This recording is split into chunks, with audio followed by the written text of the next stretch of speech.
देखिए, अगर आप लोग किसी ऐसे एग्जाम की तैयारी कर रहे हैं जिसमें जीके जीएस के क्वेश्चंस पूछे जाते हैं, तो ये मॉक टेस्ट आपके लिए काफ़ी महत्वपूर्ण रहने वाला है।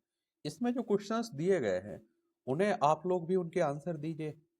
और देखिए, ये क्वेश्चंस आपके एग्जाम के लिए काफ़ी महत्वपूर्ण हैं। पहले भी आपके एग्जाम में पूछे जा चुके हैं, आने वाले एग्जाम में भी पूछे जाएंगे। चलिए, अपना स्कोर भी बताया करिएगा कि आपके आंसर आखिर कितने सही रहे। पहला कह रहा है कि भारत में सर्वोच्चम सर्वोत्तम चाय कहाँ पैदा होती है। और ये छठवां टेस्ट है, याद रखिएगा। तो दार्जिलिंग में होती है, जोरहट में होती है, नीलगिरी में होती है, इनमें से कोई नहीं। बताइए। तो भारत में असम सबसे बड़ा ज्यादा और बेहतरीन चाय पैदा करने वाला राज्य है, जिसे चाय की राजधानी कहते हैं। वहीं दार्जिलिंग पश्चिम बंगाल और नीलगिरी तमिलनाडु की चाय अपने खास खुशबू खुशबू और स्वाद के लिए दुनिया भर में मशहूर है। तो आप देखिए, इसमें दार्जिलिंग लगा देना। ए ऑप्शन आपका बिल्कुल राइट है। ए ऑप्शन क्या है? बिल्कुल राइट इसमें देखने को मिल जाएगा आपको। अगले क्वेश्चन की तरफ चलते हैं हम लोग। ये कह रहा है, भारत में ऑपरेशन फ्लड कार्यक्रम का प्रारंभ कब हुआ? भारत में ऑपरेशन फ्लड कार्यक्रम का प्रारंभ कब हुआ? 1952, 1973, 1970, इनमें से कोई नहीं। तो ऑपरेशनल फ्लड कार्यक्रम 1970 में शुरू हुआ था। और ऑपरेशनल फ्लड से डेयरी उद्योग से जुड़े किसानों को उनके विकास को स्वयं दिशा देने में सहायता दी है। उनके द्वारा सृजित संसाधनों का नियंत्रण उनके हाथों में दिया है। तो इसमें क्या लगा देखो, सी ऑप्शन आपका राइट है। क्या है? सी ऑप्शन बिल्कुल राइट है इसमें। अगले क्वेश्चन की तरफ चलते हैं हम लोग। अगला क्वेश्चन कह रहा है कि भारत का प्रथम परमाणु ऊर्जा उत्पादन केंद्र, भारत का प्रथम परमाणु ऊर्जा, ये आप देखते हैं कि केंद्र है। क्या है? परमाणु ऊर्जा केंद्र है नरोरा का काकरापार। और इसमें आप देखते हैं सी आपका कह रहा है, क्या कह रहा है आपसे? तारापुर, इनमें से कोई नहीं। फिर से सुन लीजिए आप लोग। ये कह रहा है कि भारत का प्रथम परमाणु ऊर्जा उत्पादन केंद्र है, कौन सा है? आप लोगों को अगर मालूम होगा तो आप लोगों ने सी लगा दिया होगा, तारापुर। तो भारत का प्रथम परमाणु ऊर्जा उत्पादन केंद्र तारापुर परमाणु ऊर्जा संयंत्र है, जो महाराष्ट्र के पालघर जिले के तारापुर में स्थित है। 1969 में व्यावसायिक रूप से चालू हुआ था और जिसने देश के परमाणु ऊर्जा कार्यक्रम की शुरुआत की। ये कहां देखने को मिलेगा? महाराष्ट्र में। महाराष्ट्र की राजधानी क्या है? मुंबई। अगला क्वेश्चन है हमारे सामने कि भारत में विद्युत आपूर्ति सबसे पहले कहां हुई, शुरू हुई? भारत में विद्युत आपूर्ति सबसे पहले कहां शुरू हुई? मुंबई, कोलकाता, चेन्नई, दार्जिलिंग। तो इसमें आप देखेंगे दार्जिलिंग में हुई। कहां हुई है? दार्जिलिंग में। डी ऑप्शन आपका बिल्कुल राइट है। डी ऑप्शन क्या है? बिल्कुल ठीक है। और इसमें आप देखते हैं 1897 में दार्जिलिंग में देश का पहला हाइड्रो इलेक्ट्रिक पावर स्टेशन भी बना था। ये भी याद रखिएगा। अगला क्वेश्चन है हमारे सामने। ये कह रहा है, भारत का सर्वाधिक जस्ता उत्पादक राज्य है। भारत का सर्वाधिक जस्ता उत्पादक राज्य है कौन सा? राजस्थान और जम्मू कश्मीर, सिक्किम, महाराष्ट्र। तो आप देखेंगे कौन सा है इसमें, आप लोग बताइए। तो आप लोगों ने राजस्थान लगा दिया होगा। क्या? राजस्थान लगा दिया होगा।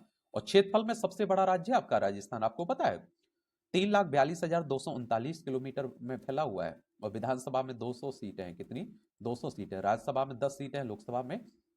लोकसभा में कितनी सीटें? 25 सीटें देखने को मिलेगी। और इसकी अंतर्राष्ट्रीय सीमा पाकिस्तान से लगती है। राज्यों में गुजरात, मध्य प्रदेश, उत्तर प्रदेश, हरियाणा, पंजाब से लगती है। किसकी? राजस्थान की। अगला क्वेश्चन है हमारे सामने। भारत में सर्वाधिक हीरा निम्नलिखित में से किस स्थान से निकाला जाता है? हीरे की बात हो रही है। तो ये आप गोलकोंडा, क्योलोन, पन्ना, जयपुर। तो ये आप सभी जानते हैं कि पन्ना पन्ना की खाने हीरे के लिए प्रसिद्ध हैं। और ये पन्ना मध्य प्रदेश में देखने को मिलेगा।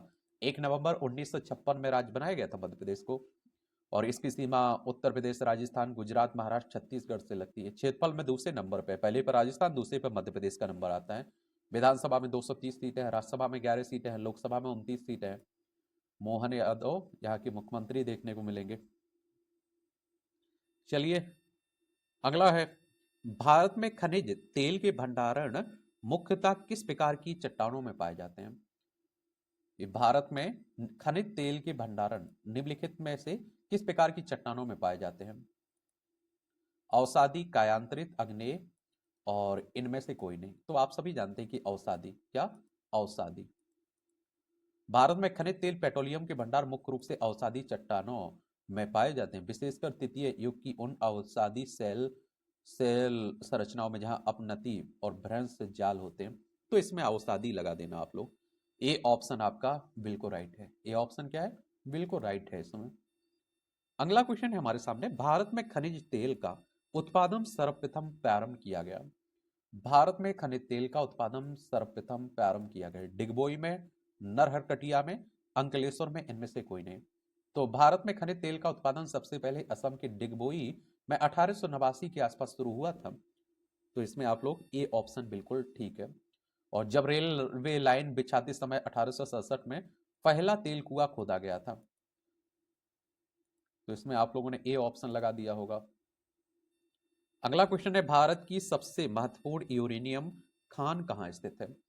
भारत की सबसे महत्वपूर्ण यूरेनियम खान कहाँ स्थित है? वासी में, जादूगोड़ा में, गोरबिंदनौर में, इनमें से कोई नहीं। तो भारत की सबसे महत्वपूर्ण और पहली यूरेनियम खदान जादूगौड़ा में, जो झारखंड राज्य के पूर्वी सिंहभूम जिले में है, 1967 में से संचालित है, जो देश के परमाणु ऊर्जा कार्यक्रम के लिए महत्वपूर्ण यूरेनियम का स्रोत भी है। तो इसमें आप लोग जादूगौड़ा लगा देंगे। क्या बी ऑप्शन बिल्कुल राइट है इसमें। अगला क्वेश्चन है हमारे सामने, भारत में अंकलेश्वर किसके उत्पादन के लिए जाना जाता है? भारत में अंकलेश्वर किसके उत्पादन के लिए जाना जाता है? कोयला, यूरेनियम, पेट्रोलियम, ये सभी। तो आप सभी जानते हैं कि पेट्रोलियम के लिए जाना जाता है। सी ऑप्शन बिल्कुल राइट है इसमें। सी ऑप्शन क्या है? बिल्कुल राइट आपको देखने को मिलेगा।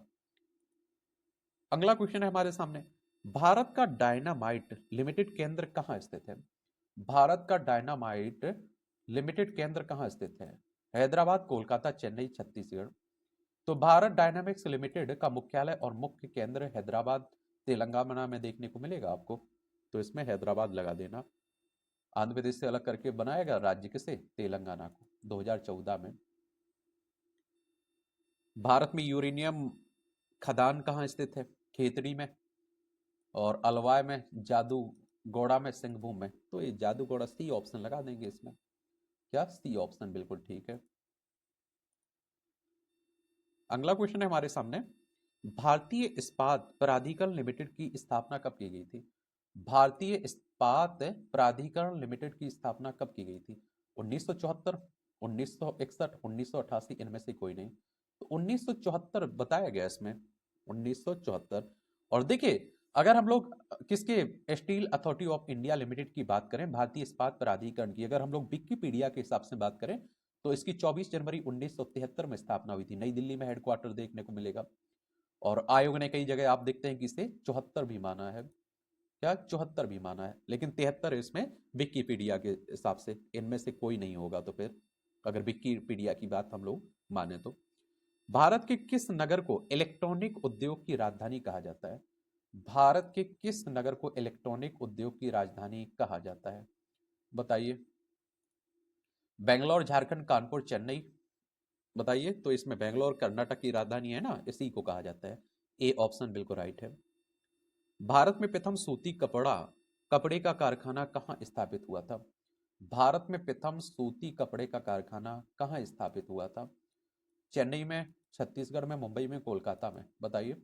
तो भारत में पहली पहली सूती कपड़ा मिल मुंबई, तत्कालीन बॉम्बे में 1854 में कावसजी नाना भाई दावर द्वारा Bombay spinning and beaming company के नाम से स्थापित किया था, जो भारत के आधुनिक कपड़ा उद्योग की नींव बनी थी।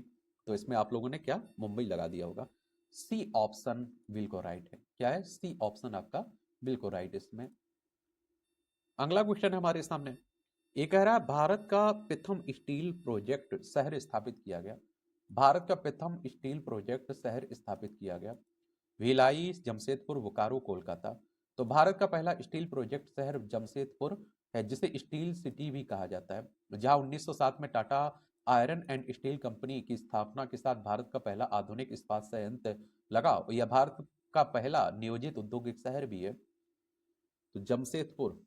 तो इसमें आप लोग बी ऑप्शन बिल्कुल ठीक है। बी ऑप्शन क्या है? बिल्कुल ठीक है इसमें। अगला क्वेश्चन है, भारत में पहली बार जनगणना कब हुई? भारत में ये क्वेश्चन कई बार पूछ लिया कई एग्जाम में। मैं इसीलिए तो कह रहा हूं कि आप लोग जिस भी एग्जाम की तैयारी कर रहे हैं, उसके पुराने क्वेश्चन पेपर और सिलेबस जरूर उठा के देखा करिएगा। भारत में पहली बार जनगणना कब हुई? 1861, 1872, 1886, 1899। तो भारत में पहली जनगणना 1872 में लॉर्ड मेयो के समय हुई थी, लेकिन यह व्यवस्थित नहीं थी। पहली व्यवस्थित और दस्तकीय जनगणना 1881 में लॉर्ड रिपन के कार्यकाल में शुरू हुई थी और स्वतंत्रता बाद पहली जनगणना 1951 में हुई थी। तो इसमें 1872 लगा देना।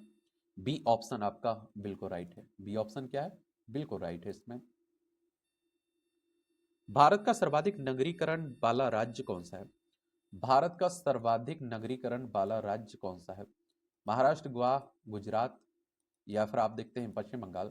तो भारत का सर्वाधिक नगरीकृत राज्य गोवा है, और जहां 2011 की जनगणना के अनुसार 62.2% आबादी शहरी क्षेत्रों में रहती है। तो गोवा है। पणजी इसकी राजधानी आपको देखने को मिल जाएगी। ये भी याद रखिए। इसकी सीमा आप देखते हैं किस किस से लगती है? एक तो आप देखते हैं कर्नाटक से लगती है और महाराष्ट्र से लगती है। ये भी आप लोग याद रखिएगा। चलिए अगले क्वेश्चन की तरफ चलते हैं। तो इसमें गोवा लगा दिया, बी ऑप्शन बिल्कुल राइट है। भारत में सबसे कम कम किसकी बात हो रही? कम लिंगानुपात की बात हो रही है। भारत में सबसे कम लिंगानुपात वाला राज्य नीलगिरी, हरियाणा, मिजोरम, राजस्थान। नीलगिरी कोई राज्य ही नहीं है, समझ रहे हैं? तो आप सभी जानते हैं सबसे कम किसका है? हरियाणा का है लिंगानुपात। और सबसे ज्यादा किसका? केरल का देखने को मिलेगा। बताइए, ये जरूर आप लोग याद रखिएगा।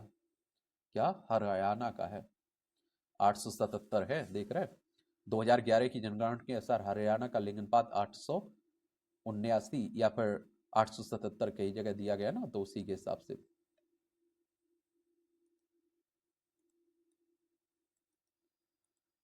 हरियाणा का लिंगानुपात 879। हरियाणा के बारे में भी याद रखिएगा, चंडीगढ़ इसकी राजधानी देखने को मिल जाएगी आपको। तो इसमें बी लगा दिया आपने। अगला क्वेश्चन है हमारे सामने। ये कह रहा है कि भारत के किस राज्य में महिलाओं की संख्या पुरुषों से अधिक है? यानी कि लिंगानुपात अच्छा है। भारत के किस राज्य में महिलाओं की संख्या पुरुषों से ज्यादा है? लिंगानुपात कहने का मतलब है 1000 पुरुषों पर कितनी महिलाएं, उस हिसाब से गणना की जाती है। केरल, बिहार, तमिलनाडु, कर्नाटक। तो भारत में केरल राज्य में महिलाओं की संख्या पुरुषों से अधिक है, जहां 2011 की जनगणना के अनुसार प्रति 1000 पुरुषों पर 1084 महिलाएं हैं, जो इसे भारत में सबसे अधिक लिंगानुपात वाला राज्य बनाता है। याद रखिएगा। और आप देखेंगे कि यह लैंगिक समानता के सकारात्मक रुझान को दर्शाता है। चलिए, तो ये भी आप लोगों को केरल की राजधानी तिरुवनंतपुरम देखने को मिल जाएगी आपको। तो इसमें बी ऑप्शन बिल्कुल राइट है। भारत के निम्नलिखित राज्यों में से किस एक का जनसंख्या घनत्व सबसे कम है? भारत के निम्नलिखित राज्यों में से किस एक का जनसंख्या घनत्व सबसे कम है? हिमाचल प्रदेश का, अरुणाचल प्रदेश का, मेघालय का, सिक्किम का। तो अरुणाचल प्रदेश का देखने को मिलेगा। 2011 की जनगणना के अनुसार अरुणाचल प्रदेश का जनसंख्या घनत्व 17 व्यक्ति प्रति वर्ग किलोमीटर में निवास करते हैं। तो अरुणाचल प्रदेश आपको देखने को मिल जाएगा। और आप देखिए ईटानगर इसकी राजधानी देखने को मिल जाएगी आपको। और आप देखिए 21 जनवरी 1972 में से केंद्र शासित प्रदेश बनाया गया था। 20 फरवरी 1987 में से पूर्ण राज्य का दर्जा मिला। विधानसभा में आप देखते हैं कि 60 सीटें हैं, राज्यसभा में 1 सीट है, लोकसभा में 2 सीटें हैं। 83,743 वर्ग किलोमीटर में फैला हुआ है आपका अरुणाचल प्रदेश। अगला क्वेश्चन है हमारे सामने। भारत की सर्वाधिक बड़ी जनजाति है। भारत की पूछ रहा है, क्या भारत की सबसे बड़ी जनजाति है? ये आप देखते हैं कि भारत की सबसे बड़ी जनजाति भील है, जो मुख्य रूप से राजस्थान, गुजरात, मध्य प्रदेश, महाराष्ट्र, छत्तीसगढ़ में रखती है। जबकि जनसंख्या इसके हिसाब से गौंड दूसरी सबसे बड़ी जनजाति है। तो भील इसमें लगा देना आप लोग। वी ऑप्शन बिल्कुल ठीक है। क्या? भील। और कई जगह आप देखते हैं कि गौंड सही, भारत की सबसे बड़ी जनजाति में गौंड भी आता है। गौंड कई जगह सही मान लिया जाता है। चलिए आप लोग बताइए, सबसे बड़ा आदिवासी समूह है कौन? भील। और जनसंख्या में कह देते हैं कि गौंड सबसे ज्यादा देखने को मिलेगी। चलिए आप लोग बताइए, आप आयोग क्या मानता है? अगला क्वेश्चन है हमारे सामने। भारत के राज्यों का निम्नलिखित में से कौन सा एक युग्म सबसे पूर्वी और सबसे पश्चिमी राज्य को इंगित करता है? भारत के राज्यों का निम्नलिखित में से कौन सा एक युग्म सबसे पूर्वी और सबसे पश्चिमी राज्य को इंगित करता है? अरुणाचल प्रदेश, राजस्थान, असम, गुजरात। असम और राजस्थान इनमें से कोई नहीं। तो आप सभी जानते हैं कि अरुणाचल प्रदेश और राजस्थान। ए ऑप्शन बिल्कुल ठीक है। ए ऑप्शन क्या है? बिल्कुल ठीक है। भारत की सर्वाधिक प्राचीन लिपि, भारत की सर्वाधिक प्राचीन लिपि कौन सी है? सिंधी, खरोष्टी, ब्रह्मी, प्राकृत? तो भारत की सबसे प्राचीन ज्ञात लिपि ब्रह्मी लिपि है, जिसे भारतीय लेखन प्रणालियों की जननी भी कहा जाता है। इसका उपयोग मौर्य साम्राज्य लगभग तीसरी शताब्दी ईसा पूर्व के दौरान सम्राट अशोक के शिलालेखों में किया जाता है। हालांकि सिंधु घाटी सभ्यता की लिपि इससे भी पुरानी है, पर उसे अभी तक पूरी तरह से पढ़ा नहीं जा सका। तो इसमें आप लोगों ने सी ऑप्शन बिल्कुल ठीक है। अगला है, भारत में एसटीडी सेवा की शुरुआत किस वर्ष हुई? भारत में एसटीडी सेवा की शुरुआत किस वर्ष हुई? 1950 में, 1954 में, 1960 में, 1972 में? तो भारत में एसटीडी सेवा की शुरुआत 26 नवंबर 1960 को हुई थी, जब पहली बार कानपुर और लखनऊ के बीच बिना ऑपरेटर की मदद से सीधी लंबी दूरी की कॉल की गई थी, जिससे जिससे देश के दूरसंचार इतिहास में एक नया अध्याय शुरू हुआ और संचार क्रांति आई। तो इसमें सी ऑप्शन बिल्कुल राइट है। सी ऑप्शन क्या है? बिल्कुल राइट है इसमें। तो आप लोगों का स्कोर क्या रहा है? आप लोग बताइए जरूर, आप लोग कितने आंसर आप लोगों ने सही दे पाए हैं। मेरे लिए कोई सवाल हो, सुझाव हो तो जरूर आप लोग बता सकते हैं। धन्यवाद।